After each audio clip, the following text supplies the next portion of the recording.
ICC টি-20 বিশ্বকাপ নিয়ে কত ধরনের নাটক হলো সেটা আপনারা দেখছেন।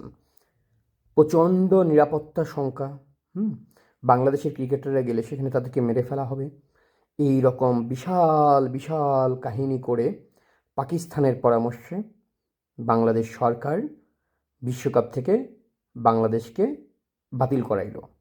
তারপরে বাংলাদেশে কী কী ক্ষয়ক্ষতি হয়েছে এটার কারণে সেটা চক্ষু আছে, বিবেক আছে, এরকম প্রত্যেকটা আদমি স্বীকার করবে যে বাংলাদেশ কী পরিমাণ মারা খেয়েছে এই বিশ্বকাপ থেকে বাতিল হয়ে।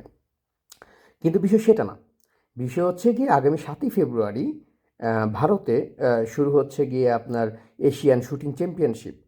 এই শুটিং চ্যাম্পিয়নশিপে অংশগ্রহণ করবার জন্য আজকে যুব ও ক্রীড়া মন্ত্রণালয় শুটার রফিকুল ইসলাম ও কোচ শারমিন আক্তারকে ভারতে যাওয়ার অনুমতি দিয়েছে। তার মানে হচ্ছে গিয়ে আপনার এশিয়ান শুটিং চ্যাম্পিয়নশিপ খেলতে শুটাররা যাচ্ছেন ভারতে। শুটারদের কোনো নিরাপত্তার হুমকি নেই, শুটারদের কোনো সমস্যা নেই, তাদেরকে বাংলাদেশে এখন অনুমতি দিয়ে দিচ্ছে সরকার, তাড়াতাড়ি করে ইন্ডিয়া যাও, খেলে এসো।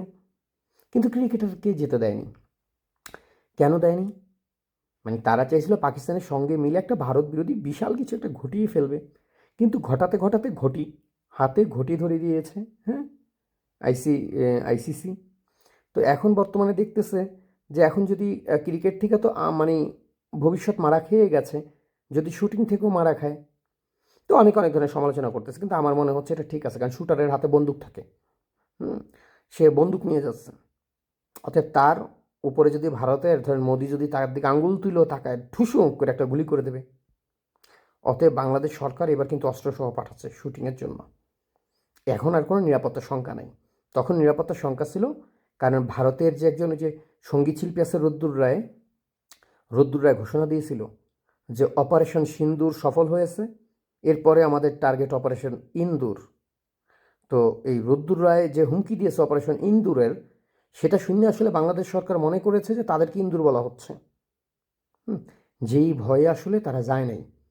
যাই হোক, আমাদের ক্রিকেটাররা বাচ্চা থাক, শুটারগুলো মরে যাক, কিছু যায় আসে না। ইউনুস স্যার জয় হোক। ইউনুস স্যার যা করেন অবশ্যই আমাদের হাজার বছরের শ্রেষ্ঠ বাঙালি, হাজার বছরের মানে উন্নত প্রজাতির প্রাণী ইউনুস স্যার নিশ্চয়ই ভুল ডিসিশন নেয় না। অতএব এবারে যে শুটারকে পাঠিয়েছে, বরং আমরা আশা করতে পারি যে এই শুটারকে পাঠানোর মাধ্যমে শুটার তো কোনো দিক দিয়ে চিপা দিয়ে ঠিয়া করে একটা গুলি করে দিতে পারে মোদিকে, এটার একটা সম্ভাবনা আছে।